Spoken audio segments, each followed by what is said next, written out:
Hola, hola.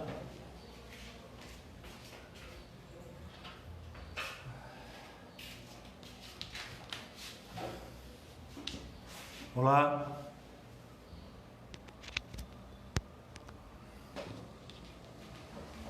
Bueno, veo que hay una persona.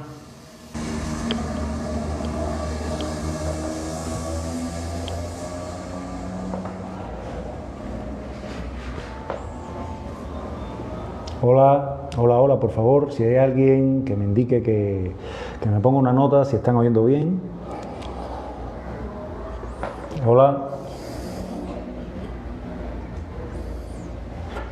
Hola, hola. Bueno, veo a Antonio, veo a Lile, veo a Noelia. Gracias por estar. Noelia Pedraza, buenas noches. Lester Méndez Santiago, gracias por estar. Ya tenemos 8 personas. En un minuto quizás arranco y a partir de que pase un minuto pues los voy a... Mire, gracias por... Voy a poner mi cronómetro para saber...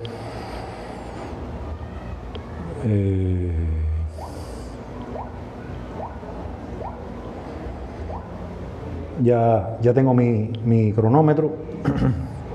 Voy a estarlo mirando a cada rato. Muchísimas gracias por estar. 14 personas. Dani y Nurinsky, encantados con que estén aquí. Rolando Reyes Rabanal. De momento les voy diciendo que hoy no vamos a hablar única y exclusivamente sobre la durísima, tétrica situación que tiene Ilia. Muchas gracias por estar, bienvenida, buenas noches también, que me escuchas perfectamente, muchas gracias. Rebeca Céspedes, lo mismo, todo se ve bien, se oye bien, gracias. Les decía que no solo voy a hablar sobre la difícil, dura, cruda situación que tienen los presos políticos y sus familiares. Yo creo que Cuba, como todo país, tiene muchísimos elementos conformándolo y, por suerte y también por desgracia, todos están intercomunicados. Mercy, hola. Y cuando ocurre algo con los presos políticos, eso también nos da una medida de por dónde va la oposición también, por dónde va incluso la política internacional. Y creo que todo esto tenemos que empezar a verlo mezclado, ¿no? Una de las de lo que me motivó incluir hoy estos otros temas es, bueno, la directa de hace apenas 2-3 días de Antonio Rodiles, porque, señores, estamos en una situación que si no comenzamos a hablar claro, pues sencillamente se nos puede ir este momento de las manos, ¿no? Yo quiero comenzar diciendo que muchos creyeron que con la administración Trump, apenas arrancara, que ha habido unas magníficas sanciones económicas, pues la caída de la dictadura estaba con los días contados. Vemos que está terminando este primer periodo de la administración Donald Trump. No sabemos si va a salir nuevamente reelecto el mandatario. Si no sale reelecto, tenemos un grave problema dentro de Cuba. Joe Biden ya ha dicho, como ustedes saben, que volvería a la política de reapertura como hizo Obama, ¿no? El intercambio de relaciones. Y creo que estamos en un momento sencillamente crítico. Bueno, ya hay 35 personas. Voy a arrancar. Hoy voy a hablar sobre, bueno, primero un reporte de la situación de los presos políticos. Señores, esta primera parte es dura. Yo sé que es difícil estar aquí quizás escuchando noticias que para nada son alegres, pero creo que es necesario. Voy a hablar también de la situación de la oposición dentro de Cuba. Cuando digo oposición, quiero que siempre piensen que estoy incluyendo a los actores políticos de la sociedad civil, artistas y periodistas independientes, siempre unos en mayor medida que otros, así de elemental. Y bueno, voy a hablar de las propuestas de Estado de SAT o la visión de Estado de SAT en relación con otros influencers y actores políticos que mayoritariamente desde el exilio están lanzando ya hace un tiempo toda una serie de propuestas, digamos, ¿no? O acciones. Y al final, como todo esto redunda en una situación que creo que en la que no estamos avanzando absolutamente nada, ¿no? Yo no es que tenga una visión pesimista, pero creo que toca hablar. Y yo, por supuesto, una de las cosas que pensé cuando vi el live de Antonio era que Antonio Rodiles no puede estar solo en esto. Hay demasiada gente dentro de la oposición y también en el exilio que está muy claro de errores graves que se han cometido y se siguen cometiendo desde la oposición. Y señores, si la oposición no tiene la capacidad de ser crítica, de llevar a debate en la arena pública para que además el gran público, el que está dentro, que siempre va a ser menor por lo que sabemos, la poca posibilidad de conexión, etcétera, y el público del exilio, pues va a haber siempre una gran confusión y para muchas personas va a ser fácil vender una ilusión, como se está haciendo, una ilusión detrás de otra. Y sin embargo no vamos a ningún lado. Yo luego voy a nombrar esas ilusiones perdidas, bueno, como mismo el libro de Honoré de Balzac. Yo quiero comenzar hoy y voy a tener el mismo sistema de ir a la computadora que tengo atrás, porque quiero empezar con una efeméride. Ayer fue un aniversario, vamos a ir aquí a lo que tengo, de Pedro Luis Boitel, la muerte de Pedro Luis Boitel, el nacimiento de Pedro Luis Boitel en su 89 aniversario, como ven aquí. Esto fue un post que hizo en su página de Facebook Armando Araya, a quien le agradezco que además me lo mandó por interno, que esté colaborando con este programa nuestro. Y sencillamente les recomiendo a todas las personas que puedan que lean esta biografía. Es fuerte, es triste, pero es la biografía de un héroe, de una persona que tuvo todo un recorrido antes de que triunfara la revolución, una persona que se ganó en la universidad, estaba estudiando ingeniería, se ganó en la facultad de ingeniería, ser el presidente de la FEU, ¿no?, de la Federación Estudiantil Universitaria. Tenía otro contrincante, si mal no recuerdo, Roberto Cudela. Fidel intervino para que saliera el otro. Y bueno, más adelante este muchacho, Pedro Luis Boitel, este héroe, fundó el Movimiento de Recuperación Revolucionaria. Fue acusado, lo que ya sabemos, ¿no?, de estar conspirando contra el nuevo régimen dictatorial de Fidel Castro. Fue condenado a 10 años, estuvo en prisión. Cuando se cumplieron los 10 años, cuando se cumplieron 10 años y algo, pidió que lo liberaran. Para nada estaba en los planes de Fidel Castro. Comenzó una huelga de hambre que duró desde el 3 de abril hasta el 25 de mayo, disculpen, más o menos, y sencillamente murió. Fue firme en sus principios y bueno, no quería dejar de pasar esta fecha que además tan amablemente, repito, Armando Araya desde París me ha enviado, ¿no? Entonces, yo quiero, aquí tengo las cosas que tengo preparadas para hoy, comenzar entonces con el reporte de la situación de los presos. Hablé hace muy poco con Ismael Boris Reñí. Señores, Aymara sigue allá en Las Tunas, a más de 600 kilómetros de su casa, de sus hijas, de sus nietas, de su madre, de su esposo, en una celda de castigo horrible. No se sabe nada de ella.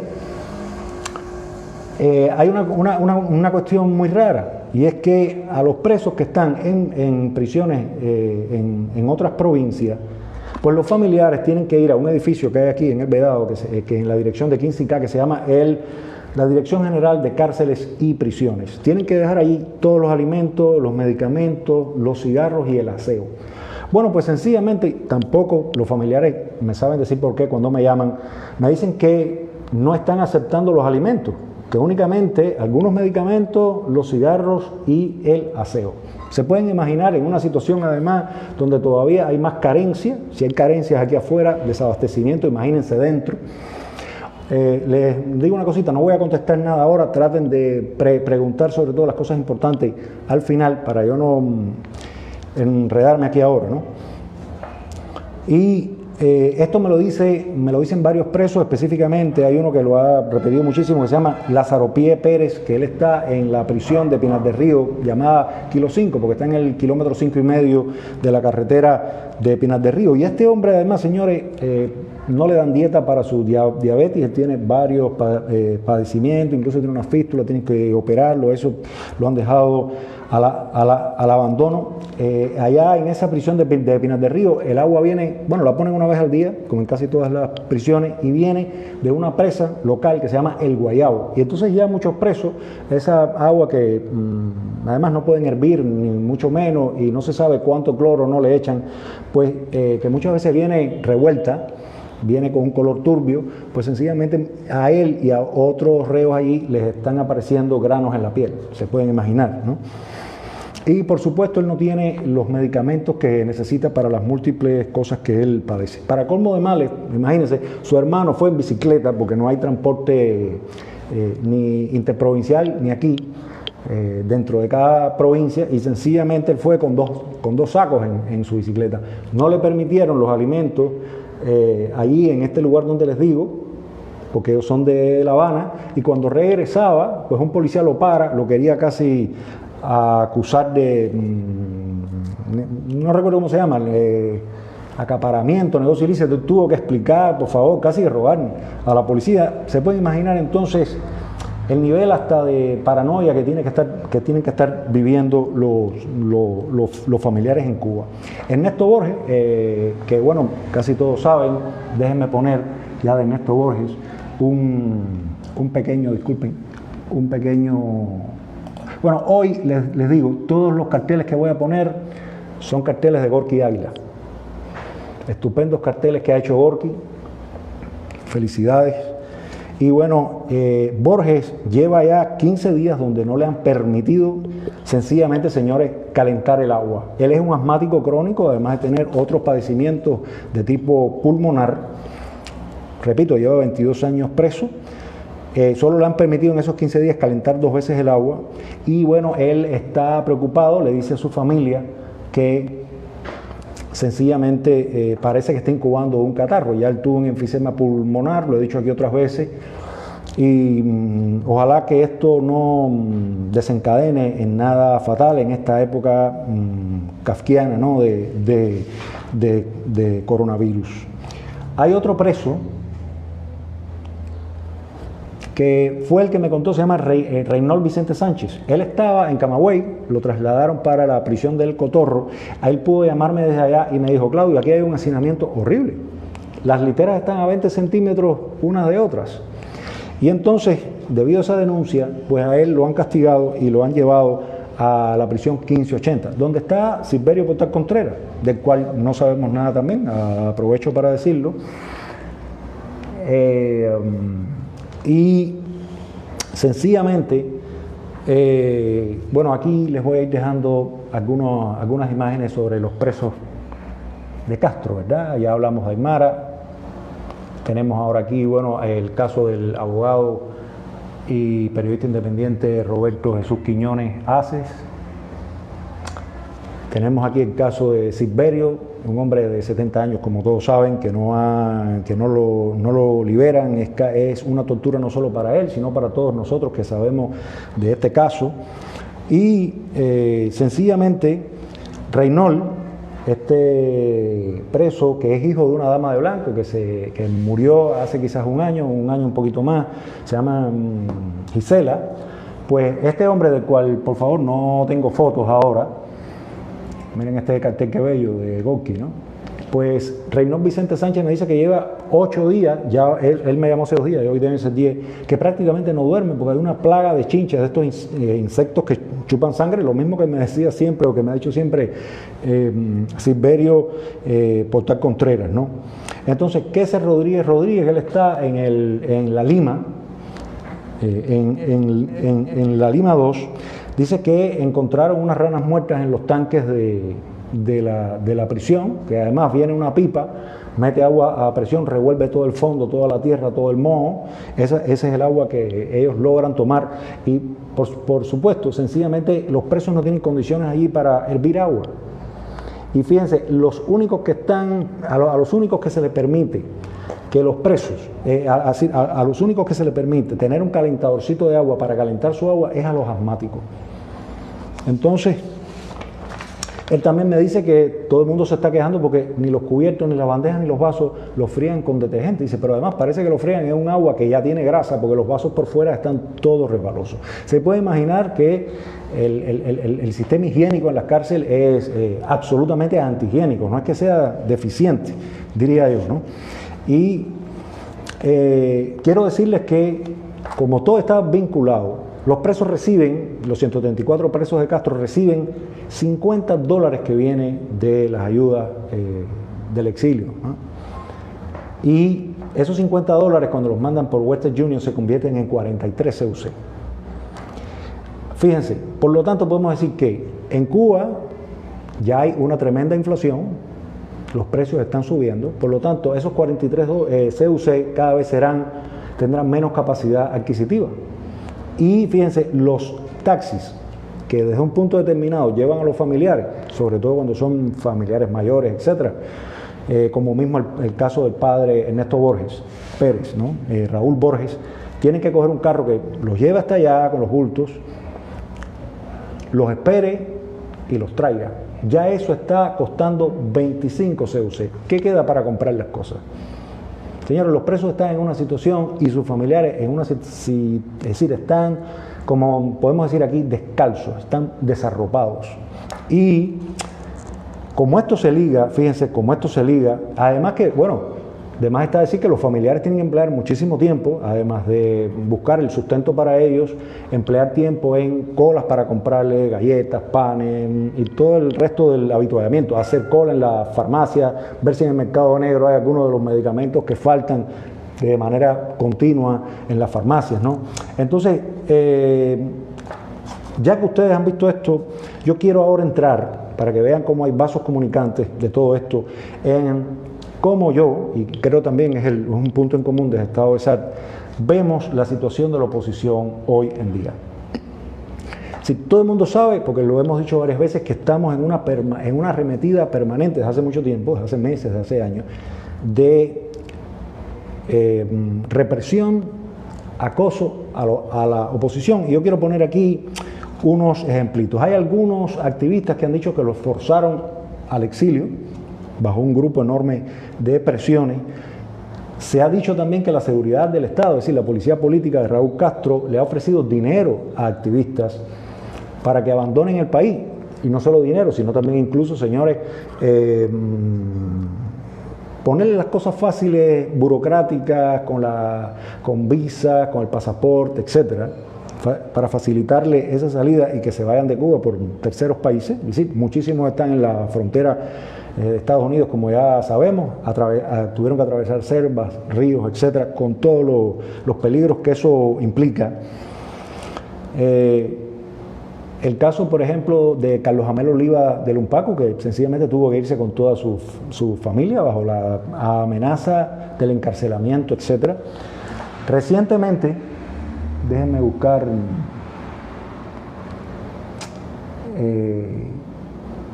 recientemente hemos visto, disculpen, este caso que no quería dejar de nombrar, de Ovidio Martín, un coordinador de Lumpaco, señores, que también ha dicho sencillamente me voy, porque señores, estamos sencillamente solos aquí, estamos abandonados, la presión es enorme y aquí lo ven, ¿no? He tomado la decisión de pasar al exilio, no tengo otra alternativa. Fue fuertemente amenazado, golpeado antes, encarcelado, etc. Y sencillamente, ¿qué pasa con todo esto, no? Aquí lo último. Además de este caso, nosotros sabemos que hay otros activistas y actores políticos que están también ya en fila para salir. No quería dejar de mencionar a una ex dama de blanco que estuvo, les voy a poner aquí la foto, disculpen, voy a ponerles la foto aquí. Mayalín Peña, esta señora, una señora que estuvo 75 días sitiada por las fuerzas de la policía política, que le amenazaron a la familia, es decir, al esposo y al hijo, cuando salían y los cogían presos y los amenazaban, que le quitaron sus animales de cría, carneros, gallinas, etc. Hasta que finalmente esta mujer tuvo que decir, sencillamente me voy, no puedo, abandona las damas de blanco. Personas súper humildes, honradas, como ven aquí, que viven en lugares súper alejados de la periferia, en La Habana, viven en bohíos, en condiciones tremendamente precarias ya. Y es imposible que un individuo tenga capacidad para enfrentar la fuerza de un Estado que además lo hace con toda paciencia. Es como si apretaran el tornillo de banco despacito, despacito. Y llega un momento, señores, en que sencillamente no se puede, ¿no? Yo les estoy poniendo esta foto, que es un caso que quiero nombrar. Ya después vamos a saltar de todo esto en relación a las nuevas propuestas que están apareciendo últimamente por parte de influencers y actores políticos en el exilio. Aquí tenemos el caso, este es el esposo de Jacqueline Peña. Jacqueline Peña es la muchacha que tenemos aquí en el medio, es una dama de blanco, también es integrante de UNPACO. Ella hace unos días estaba en una cola que le había marcado una familia, es decir, su madrina y una sobrina a las 5 de la mañana. Estos que ven aquí son sus dos hijos, tienen 12 y 9 años, 9 el varón, 12 la hembra. Ella los dejó durmiendo en la casa, primero con el esposo, fue a marcar 5 de la mañana a un kiosco para ver, era el número 5 y de pronto hay un policía a las 5 y tanto de la mañana que va a donde está Jacqueline Heredia, disculpen, ahorita creo que dije Jacqueline Peña, no, Jacqueline Heredia, y sencillamente le dice, mira, tú no puedes estar aquí, tienes que irte porque tú ayer estuviste aquí en la cola de la compota. Y ella le dice, pero es que yo no vengo a buscar compota, y aunque viniera a buscar compota, yo tengo todo el derecho a estar aquí. Yo vengo a buscar jugo de limón. Empieza un careo, llega en ese momento su esposo, Carlitos, como normalmente se le conoce. Ellos se dan cuenta que ahí hay algo raro, empiezan a gritar consignas, finalmente los montan a cada uno en una patrulla, en sendas patrullas de policía, terminan en la estación, separados. Jacqueline Heredia, señores, a las 2 horas, fíjense, a las 2 horas de estar ahí en el calabozo, le sube la presión. Quiero decir que además este matrimonio tienen VIH y además de otras enfermedades que se derivan, enfermedades oportunistas que van debilitando el organismo de este matrimonio. Pues Jacqueline a las 2 horas empieza a sangrar por la nariz porque la presión se le puso en el piso. Además, sus hijos estaban solos en la casa, ella había marcado temprano para cuando a las 8 abrieran el dichoso kiosco, pues sencillamente poder estar temprano de regreso, porque dice que los niños se levantan de 9 a 10 de la mañana. Después de 2 horas que está sangrando por la nariz, a las 3 horas que la llevan a un policlínico, en el policlínico le dicen a la seguridad del Estado, a los agentes que están ahí con ellos, no la podemos atender, aquí lo único que tenemos es una pastilla de captopril para ponerle debajo de la lengua, pero ella tiene un asunto grave y hay que hacerle otro tipo de pruebas en el hospital Calixto García. La policía dijo, no tenemos combustible para llegar allá.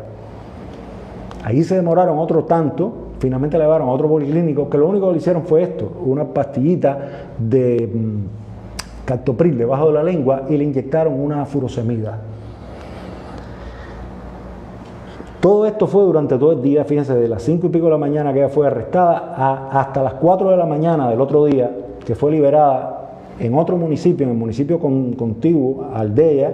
Ella tuvo que ir caminando, yo no recuerdo ahora de cuál a cuál, pero fue caminando de noche, tarde, desde Centro Habana hasta La Habana Vieja o viceversa. ¿Y qué pasó? Pues no pasó nada, señores, absolutamente nada. También quiero que vean que la oposición, porque yo voy a entrar ahora, es decir, y todo esto es la oposición, todo este desbarajuste, toda esta vulnerabilidad, toda esta desprotección es lo que hay hoy en la oposición. Lo vemos con todo este decreto ley 370, que bueno, vuelvo y repito, no hay ley jurídica en Cuba. Este mamotreto de constitución, como le llama Ayler, el reglamento de prisiones mayor, desde su artículo 4 lo dice, el socialismo es lo único que hay para todos ustedes y además el cubano tiene el derecho y el deber de incluso por la vía armada imponerlo a quien intente erradicarlo. Entonces, aquí ven, por ejemplo, una foto de uno de los teléfonos, uno de los activistas. Y tú dices, bueno, pero ¿cómo alguien puede esperar que la oposición haga algo decente, haga algo articulado, haga algo potente, haga algo que realmente tenga impacto con unos activistas que tienen estos teléfonos que son un desastre? Porque además este mismo teléfono, por ejemplo, lo tiene el padre de Ernesto Borges. No lo tiene tan cachicambiado como se ve aquí, no lo tiene tan destruido, tan viejo, tan gastado, pero tiene uno igualito, un Nokia, con el que no puede hacer prácticamente nada, ni conectarse a las redes, ni mucho menos. Y así están muchísimos activistas de las organizaciones que hay, sin dinero para conectarse. Por ejemplo, yo muchas veces, y le pasa a Antonio, nos pasa mucho, cuando nos encontramos con activistas, incluso con otros opositores, incluso, señores, con periodistas independientes, de pronto no están al tanto de lo último que está ocurriendo. Sencillamente no están al tanto porque no hay megas para tener internet y para poder estar sencillamente actualizado, algo básico para funcionar como oposición a un régimen que lo tiene todo. Carros, aviones, aeropuertos, es decir, todo, ¿verdad? Entonces, frente a un escenario, fíjense, tan deficiente, tan kafkiano, de tanta vulnerabilidad, con el COVID-19 metido sobre todos nosotros, ¿no? Y bueno, disculpen, antes de entrar ahí, yo quería, no obstante, recordar, y voy atrás, que le tengo que volver a agradecer a personas que a título personal desde el exilio, porque hay muchísimas personas en el exilio que se preocupan por nosotros, que nos ayudan, que mandan recarga, que nos preguntan en qué puedo ayudar. Hay muchas personas desde ese exilio que a título personal, antes del COVID-19, mandaban medicinas. Aquí podemos verlo. Estos son los familiares de Ismael Borges Reñilla y Mara Nieto Muñoz, antes de que sucediera todo esto, ¿no? Y hemos estado repartiendo a cuentagotas medicina, no solo para el preso político, sino muchas veces para su familiar, para sus niños, para la mujer del hombre, que empieza con algún padecimiento, ¿no? Aquí tenemos a Ernesto Borges, por ejemplo, estas medicinas que yo le entregué a Raúl Borges, el padre de Ernesto Borges, no fueron para Borges, fueron para él, porque como ven, es un señor ya mayor, está enfermo, y realmente para nosotros es tremendamente encantador que haya gente en el exilio como Nuria, como Ilia, como Alicia Fariña, como Elena, como mucha gente que sencillamente a título personal se da cuenta de todo esto y lo hace. Pero señores, para proteger a tantos presos políticos, para proteger a sus familiares, se necesita de verdad algo fuerte, algo fuerte. Entonces, vamos a ir ahora, ya que yo he hecho un bosquejo rápido, déjenme por donde voy, voy por 26 minutos, voy a adelantar, disculpen, aunque ya no queda mucho en realidad, ¿no? La oposición tremendamente secada, tremendamente reducida por todos estos mecanismos de presión, y Eliezer Ávila, esta persona que nosotros de Estado de Sá consideramos un chivato, en una directa que hace desde el exilio, una de las cosas que dice es: ¿de qué viven ustedes? Vengan para acá y háganlo aquí. Qué raro, ¿verdad? Concretamente sospechoso eso, ya Antonio lo había dicho, pero no solo eso, ya eso lo repitió Antonio, yo me quería referir a otro elemento, donde él plantea que si no estamos de acuerdo con las propuestas que se están haciendo desde el exilio, pues sencillamente que nos callemos la boca y que los ignoremos. Eliezer y el resto de las personas que tienen una visión parecida.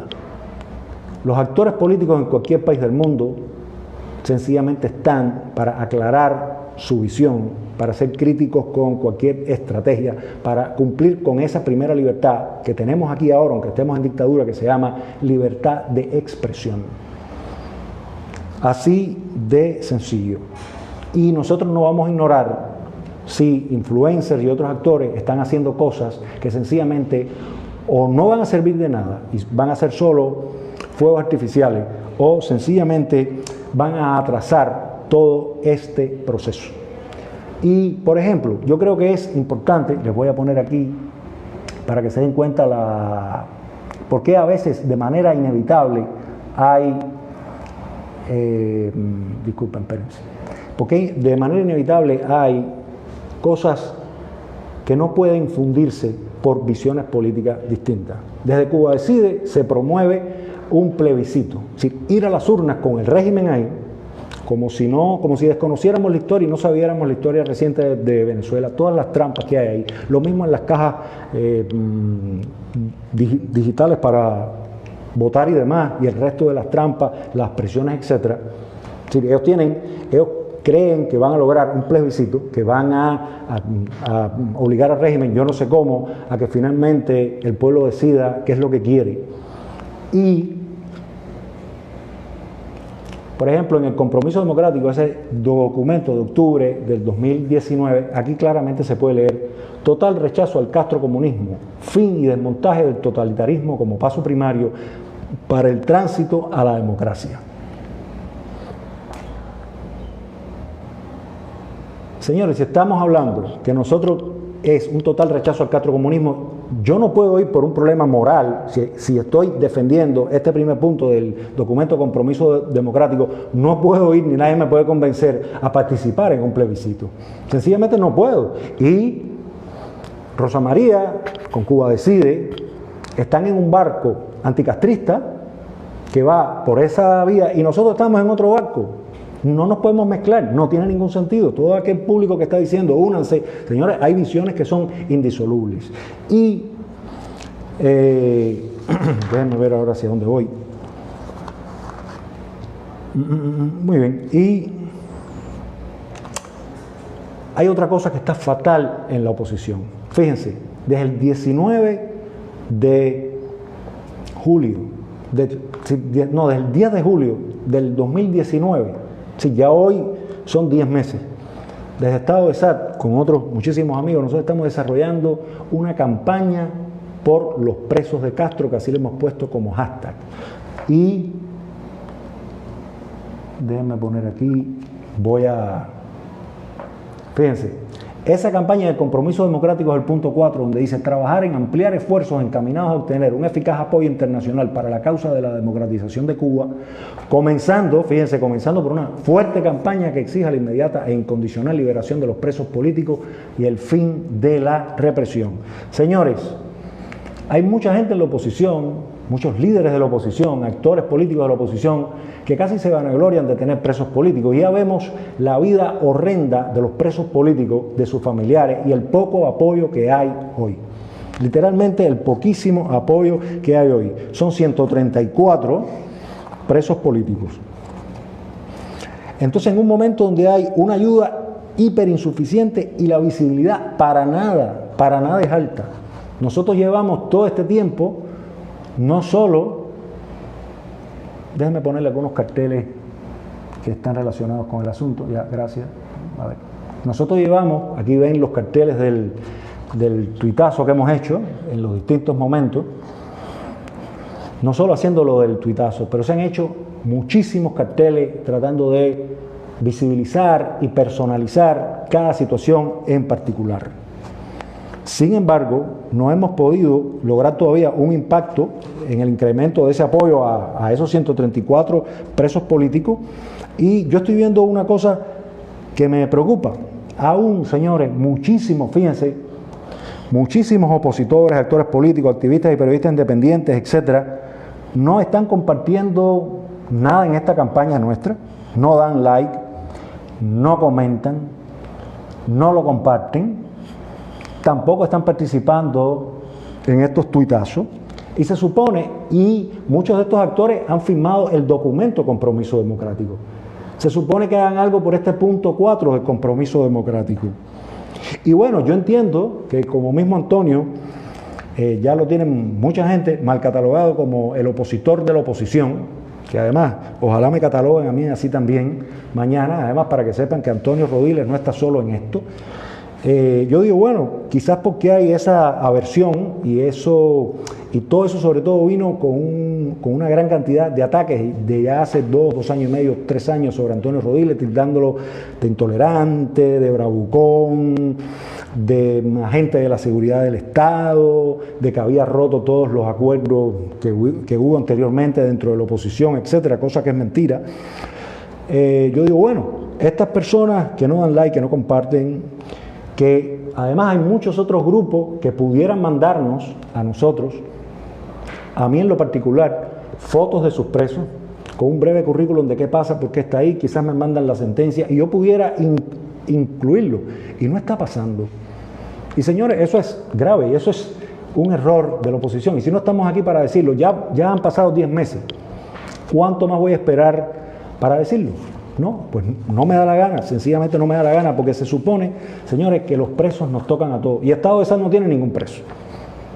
Estado de Sal no tiene ningún preso. Entonces yo le propongo a toda esa gente que no está compartiendo esta campaña nuestra, que igual hagan su propia campaña, hagan un tuitazo a otra hora, hagan sus propios carteles, muevan la información de los presos, miren a ver si buscan entre los exiliados quién después, cuando venga esa segunda y rara normalidad, después que baje un poco la cuestión del COVID-19, que le hagan llegar medicina a esos presos, que le hagan llegar literatura, que le hagan llegar alimentos, ropa para sus familias aquí, si tienen niñas chiquitas, materiales para la escuela. Yo no estoy diciendo que nadie en la oposición no haga eso. Hay mucha gente que lo hace, pero se necesita muchísimo más, porque además, señores, con esos presos que no tienen visibilidad, podemos esperar en la oposición a que sencillamente se sumen más gente, más la represión, más todo el intento que se ha logrado la policía política de Raúl Castro de secar a la oposición. No se va a lograr, créanme que no se va a lograr. Entonces, déjenme ver qué más tengo por aquí.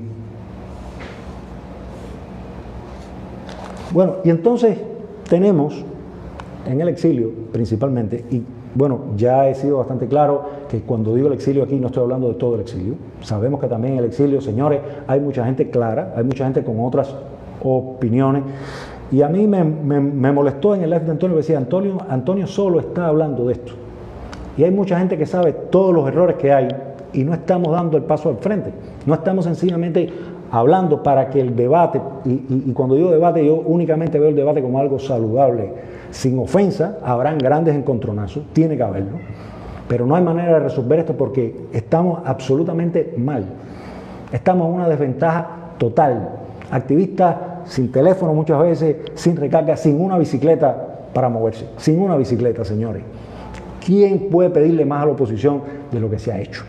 Y de pronto, entonces, frente a todo este escenario absolutamente loco, vemos que se lanza desde la tranquilidad del exilio, vamos a lanzar una ayuda que se va a mandar en un barco. Yo no sé por cuántas vías va a venir un grupo de influencers diciendo que vienen para acá con esa ayuda. Una vez más, para cuando no la dejen entrar, porque todos sabemos que no la van a dejar entrar.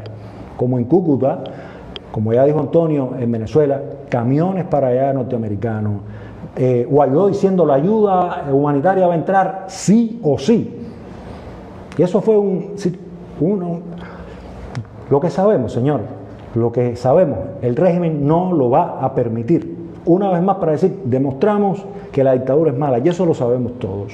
Incluso hace poco, Leticia Ramos Herrería, la dama de blanco de Cárdenas, con un grupo de personas que colaboran, pues hicieron, como muchos de ustedes saben, una encuesta de manera soterrada, auténticamente clandestina, y ya dio que hay un 70 y tantos % de cubanos que no quieren este régimen, y un 20 y tanto largo que sí lo quieren. En mi opinión, las encuestas siempre tienen margen de error. Todos sabemos que es mucho más el margen a favor de cambiar este sistema, y creo que ya no hay que demostrar nada. Es hora de empezar a establecer una complejísima estrategia para salir de este maldito castrismo. Y cuando usted tiene un enfermo que tiene todas las patologías, un solo doctor no puede curarlo, ni un solo enfermero. Primero hay una reunión, señores, es decir, una reunión multidisciplinaria para ver cómo empezamos y por dónde con este enfermo. La oposición no puede ser gente que se suma a un fuego artificial como fue clandestino, ya sabemos en lo que terminó. La marcha de los girasoles, apenas 150 personas. Un parón de enero, que además nadie tenía capacidad para contabilizar cuánto no había entrado, cuánto sí. De hecho, lo que salió en las noticias fueron que hasta los vuelos subieron, los cacerolazos. Otaola hizo un live la noche antes del programa del 7 de mayo diciendo que después que los cubanos viéramos eso, al otro día iban todos a salir a la calle. Señores, no vendan más ilusiones que no van a ningún lugar. Y les voy a decir algo que creo que le faltó a Antonio. Ellos plantearon que 40.000 personas habían visto ese programa. Y yo les digo, ¿qué por ciento de ese 40.000 estaba en Cuba? Me atrevo a decir que menos del 5%. Entonces, si la oposición no tiene la capacidad masivamente de comunicarse con 11 millones de cubanos, ¿de qué va esto? Pero además, ahora esa ayuda que se dice que va a traerse, y vuelvo y repito, desde mi opinión, no va a entrar. Dice que es para todos los cubanos. ¿Quién puede mandar algo para todos los cubanos? Ni a un caramelo por núcleo familiar da. Entonces, señores, eso en Cuba muchas veces se les dice a esa gente que vende esas propuestas un palomero. Una persona que no entiende lo que hay aquí. Una persona que nunca está, o unas personas que sencillamente están, yo creo, un poco enajenadas de la realidad. Ya casi voy acabando. Déjenme ver un momentico si me queda alguna cosa. Y además la otra, de pronto dicen que el 50% es responsabilidad de los cubanos arrancarles en el puerto a la tiranía ese barco. Señores, sencillamente esto da risa, porque nadie va a arriesgar ir a la cárcel por unas habitas, por medias habitas, porque no lo van a hacer. Y la gente está viendo en el noticiero los juicios ejemplarizantes de 1 año de cárcel y no sé cuántos pesos de multa, señores, por no tener un nasobuco. El castrismo lo tiene aquí adentro todo bien atornillado y amarrado. Y la oposición no tiene capacidad ni para llamar al pueblo a eso, ni para poner a 50 activistas en ningún lugar hoy. Tenemos que aprender a reconocer lo débil que estamos. Y no podemos tener un discurso de que sí, vamos a superar todos los obstáculos. Señor, usted no tiene una bicicleta.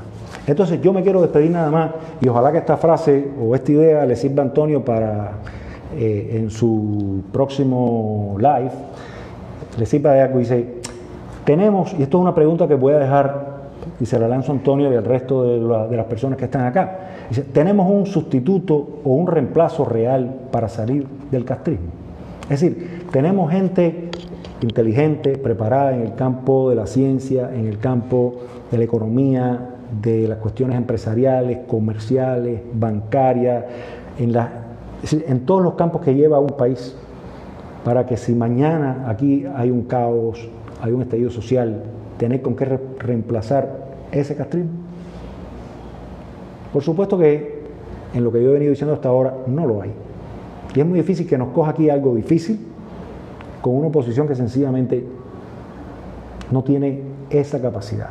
Y no tiene esa capacidad, vamos a hablar en los próximos programas, no solo por los errores que ha tenido, sino por otras muchísimas cuestiones que son ajenas a la oposición en sí. Es como que a usted no se le va a ocurrir hacer un trasplante de corazón, abrir al hombre y todavía no tiene el corazón suplente. Por aquí, bueno, a ver qué tiempo llevo. Llevo 41 minutos.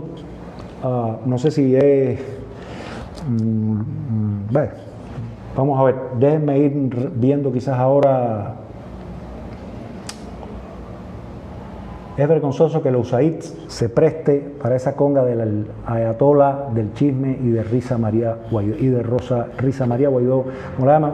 Miren, bueno, yo no quisiera reproducir epítetos y la gente está en todo su derecho de ofender o de hacer mofa, etcétera, pero no sé si es vergonzoso exactamente lo de USAID, pero es evidente que con la oposición interna no hay un contacto del mundo libre, de Estados Unidos. No lo hay. Vemos a Guaidó, que tiene al menos una asamblea nacional con un grupo de gente de varios partidos y varias visiones. Vemos que hay 50 y tantos países apoyándolo, que va a una gira, se reúne con muchísimos figuras políticas importantes y las cabezas de los presidentes de todos esos países, está ahí en el discurso de la unión con Donald Trump. Y no obstante, el madurismo sigue ahí, señores. Miren todo lo que tiene Guaidó, dinero que le confisca, la palabra no es confiscar, de las acciones que tiene Maduro en Estados Unidos y en otros países, se lo confiscan, se lo traban, se lo dan a Guaidó para que puedan moverse. Estamos hablando de millones de dólares y el madurismo sigue ahí. Entonces aquí realmente no podemos ser ingenuos, ¿no? Mercedes Perdigón, gracias por lo que me dice. Hay gente que quejándose, bueno, del programa de Otaola con Berta, con Moya, etcétera. Miren, yo me he pasado en el programa, ya tenemos 43 minutos. Les prometo, por supuesto, que a todos les voy a ir respondiendo. Me es un poco incómodo ahora ver las cosas aquí solo. Aunque bueno, valdría la pena gastar 2 minuticos más, ¿no? Ya veo que hay mucha gente, y nada, hay una apuesta, pero creo que a una parte de la oposición, al menos del estado de SAT, señores, nos corresponde decir lo que en verdad creemos. Y ojalá, antes de terminar, que más personas, tanto dentro como fuera de Cuba, que saben de muchísimos errores que hay dentro de la oposición, de muchísimos conflictos, incluso como este que les acabo de nombrar, hay gente que puede estar en Cuba Decide y a la vez ha firmado también el compromiso democrático, cosas que están en franca insolubilidad, por decirlo de alguna manera. Aquí tenemos que empezar a hablar claro y todo el mundo tiene que aprender, coger un dato hoy, otro mañana y armar su propio muñeco de lo que está pasando. ¿Está bien? Entonces, bueno, muchísimas gracias. Me prepararé lo mejor que pueda para el próximo live. Tengan muy buenas noches y que todo el mundo siga pensando cómo podemos ayudar. Gracias a toda la gente en el exilio, de todas las partes del mundo, no solo de Estados Unidos, que se mantienen en contacto con nosotros, que nos dan sus pareceres, que nos hablan de nuestras propuestas, que nos critican también duramente. Ojalá que nadie tenga miedo a ser durísimos y hacer las preguntas difíciles contra el estado de SAT en general. Y bueno, tenemos un ambiente geopolítico, además de los Estados Unidos, difícil, ¿no? Esto ahora del Obamagate, etcétera. Y de pronto el tema Cuba muchas veces va quedando relegado. Cuídense mucho, nos vemos. Gracias por estar aquí. 80 personas, nunca había tenido nada en las 3 directas que he hecho. Eso también me pone contento. Un abrazo a todos. Cuídense.